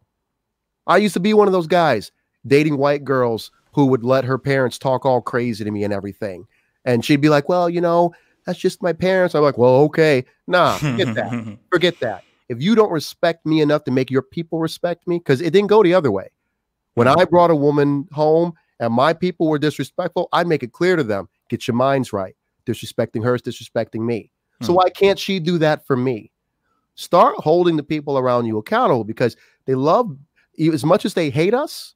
They love us. They love being around us. They love saying they got one of us as a friend. They love tap dancing with us or whatever the new dance is or whatever. You know, they music, rap, arts, all that stuff. Stop giving that free pass. If you want to be here, be here. Otherwise, step on the other side of the street. That's what I say we do. Accountability. If only black people, if only they loved black people like they love black culture. I remember that. Oh no. Yeah, who said that? No, but yeah, that shit changed my life when I heard it, but I don't remember who said it. It's like, do you know what I always say? This the saying that I always say, that everyone wants to be black. Nobody really wants to be black. So everyone wants, hey man, let me do a little dance here, the rap thing here, hey yo, wear the clothes, have the slang and so forth. And some of the most racist people that I know, I know you're racist, but you're using all the slang, you listen to all of the rap music. But if it's about, who are you, man? I'm going to this protest and everything, man, everything like that. Guys are like, whoa. I just came here for the rap, the slang, and the swag. I ain't here for any kind of black people, equal rights and so forth. No. I just need your talents and the stuff that makes me feel cool. All the other stuff, nah. So it is what it is. So guys, we're going to take some questions from the peeps and then we'll be out of here, man. So first question we have from Foodie Agendas: is mass immigration used as a tactic to change the ethnic composition of the country, all while conserving social hierarchy that puts blacks in the bottom and avoid the reparations issue altogether? Tony, I'm going to give you first to Tony. My first thought is yikes. I think coming in hot.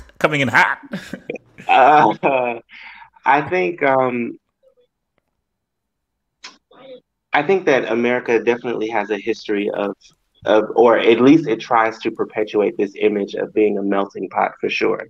But I do think that in a lot of ways, a lot of the immigration talks now overshadow the impoverished people and the issues that are currently going on in America. And I think that a lot of the problem with America as it pertains to immigration is that they tend to deflect and sort of hold themselves as this moral hierarchy compared to the rest of the world, while never addressing their own personal issues with the Black population. So in effect, I do think that in both ways, whether it be Democrat or Republicans, I do think that a lot of times they use a lot of immigration topics and specifics to then avert the conversation away from what America should be addressing, which is its citizens as a whole, right? Like even this idea of like COVID relief and things of that nature, the fact that you can agree that, hey, undocumented immigrants who are waiting on the line to get their citizenship, yes, they should get money, blah, blah, blah. But then in terms of Black people who have ultimately always been at the bottom of the totem pole, have always gotten the end of the stick in any of the deals that the American government has allotted to its citizens. The fact that America can never honestly and openly say like, hey, we got to give this money to Black people. And now they have the ultimate excuses. These immigrants or whatever, they have issues in their country. It's an unstable country. At least you're here kind of rhetoric. And I think, yes, they are using them as a tool, unfortunately. Hitman? I mean, with while we do immigrate a lot of people, I mean, it is one tactic that's used. I mean, the whole concept of the model minority, pretty much mass immigrant. It's one tact because when you consider the immigration tactics of the United States, I mean, especially when you're talking in terms of legal immigration, they get the best and the brightest. I mean, the Asian Americans that come here through immigration, I mean, that come through getting these visas. When you look at the people that they bring in, they tend to be the smartest. Even when they bring in people like when they bring in Africans, when they bring in Nigerian Americans, they tend to be the most successful like people that come here. And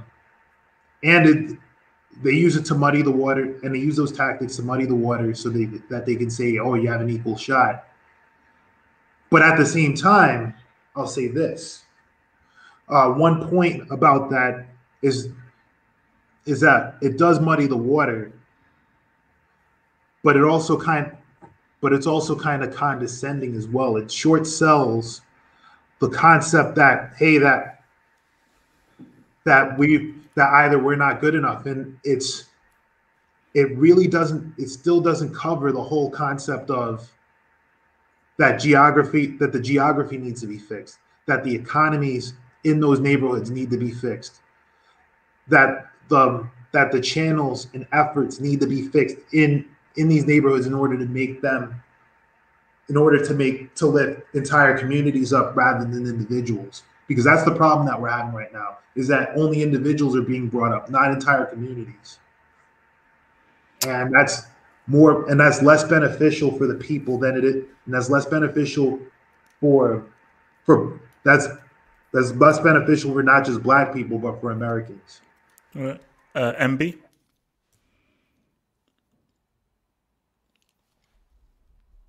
All right. Ray? So I guess I'm a no on this. I refuse to. Again, my people's struggles, very little of it has been done by immigrants. It's been done by immigrants' descendants. So no, I'm not going to have the descendants of immigrants tell me that my problem is immigrants. When I walk down the street, I'm not worrying about some new kids from Egypt or India hating on me and keeping me down. That's not my concern right now. Even how I hear this narrative where they're going to come in and work cheap and take your job. What job are you talking about, bro? I'm not digging holes. You don't even have a hole digging job. Let's just keep it real. So I don't, for me personally, another thing I'll say too, I think this gives the government too much credit. I wasn't a general or nothing in the military, but I can confidently say we don't have this level of acumen in the government to orchestrate a mass immigration for the sake of changing demographics. If anything, conservatives are scared shitless that whites are not having babies and the demographics are changing. But it's been predicted since the 80s what's going to happen. So for me, no, I'm not going to spend any time hating on some cat less than me, wanting to have a shot at moving up. If anything, I think that's chance of winning a ally better than someone above me who, to our point, there's people above me who think that they don't have privilege.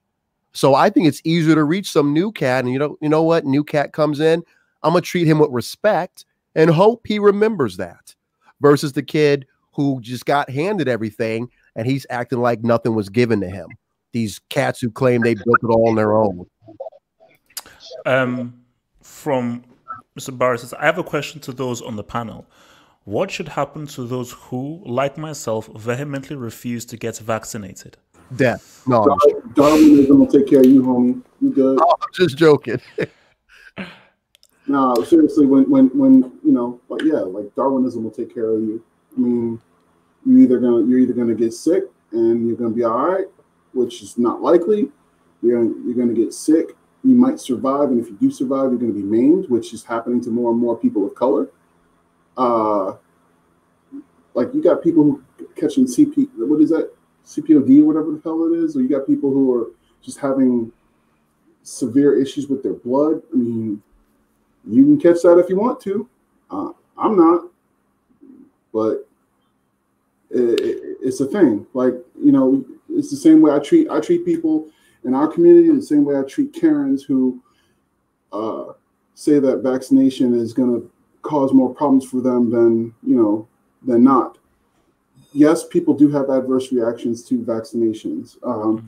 Against the entire number of those vaccinated, though, worth rolling the dice. Just off the sheer number of people who don't have issues with it.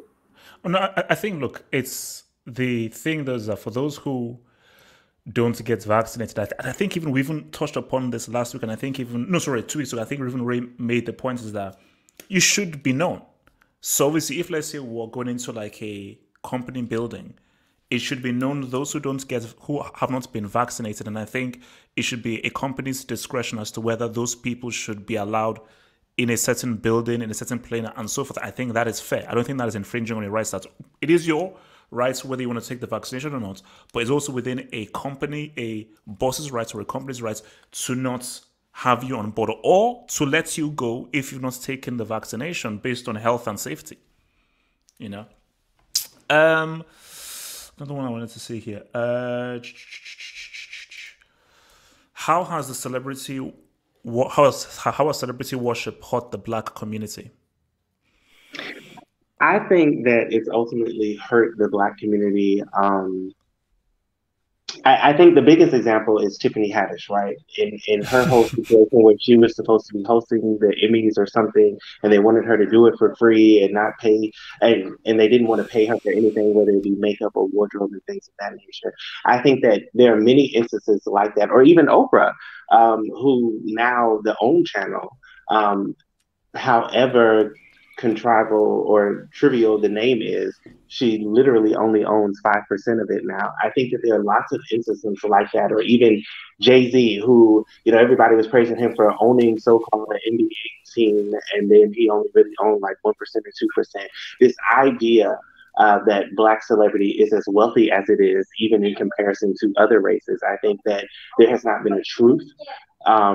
Or they have not been as forthcoming as far as their come up story. And I think that far too often there are people or younger people who aspire to be just like these folks, and they don't really understand the backstory, or that a lot of it is a gimmick in a sense. Like even with Diddy and the whole Ciroc thing, like he doesn't own it, he's just advertising it and marketing it and things of that nature. Again, being a ploy or mechanism to allow another white person to get even richer off of them. And I think that speaks to, the overall notion that you guys were describing earlier, where the overarching world likes to entertain us, but they don't like to advocate for us. And I think that a lot of times Black celebrity just enables that, because they're lying constantly about either how much money they actually have. How many times does Kanye have to break down and say that he doesn't have enough money to do his shoe collection or whatever? And thank you. Like we continuously see these stories over and over, and it's just ultimately a lie. Actually, this is actually an interesting one to maybe end on, so everyone could just give their thoughts. So in the modern world as it stands, in the next 5 to 10 years, if you had to choose a place besides America or London, and I'll say even Germany, so besides America, London, or Germany to live, what place would that be and why? Question to the panel as a whole. So for me, an island, and I would probably say Nassau. So it's a place that I went to ages ago with my sister. So see, it's between Nassau and Geneva, both places that I visited Nassau. I lived in Geneva for 2 years. But I would probably say Nassau. Good weather, it's chilled out, removed from all the rigmarole of the world. So hopefully if I have enough money, I'd want to settle down and like on an island place. So I'll say Nassau. Hitman? Looking at the current environment, honestly, I would say New Zealand, man. Oh yeah. Yeah, they've coped well. Yeah. I'm thinking, the only thing you'd have to worry about in New Zealand is the damn volcanoes. Yeah. Because here's the deal with New Zealand. You don't have to worry, like, they got a small enough population. If a pandemic goes through, that they'll know how to manage it. It's COVID free there right now. And their rules, they pretty much, if you come in, like, you can't, Like you have to, they basically put you on quarantine for a long time. It's not just that, but they don't have to deal with as much of the political BS that you have to deal with in the EU or in the US. I'd probably live on the countryside or something. That's probably what I do. MB? Nova Scotia. Yeah, I hate people. Wait, So, wait, is that in Canada? yeah, it's the very corner of Canada.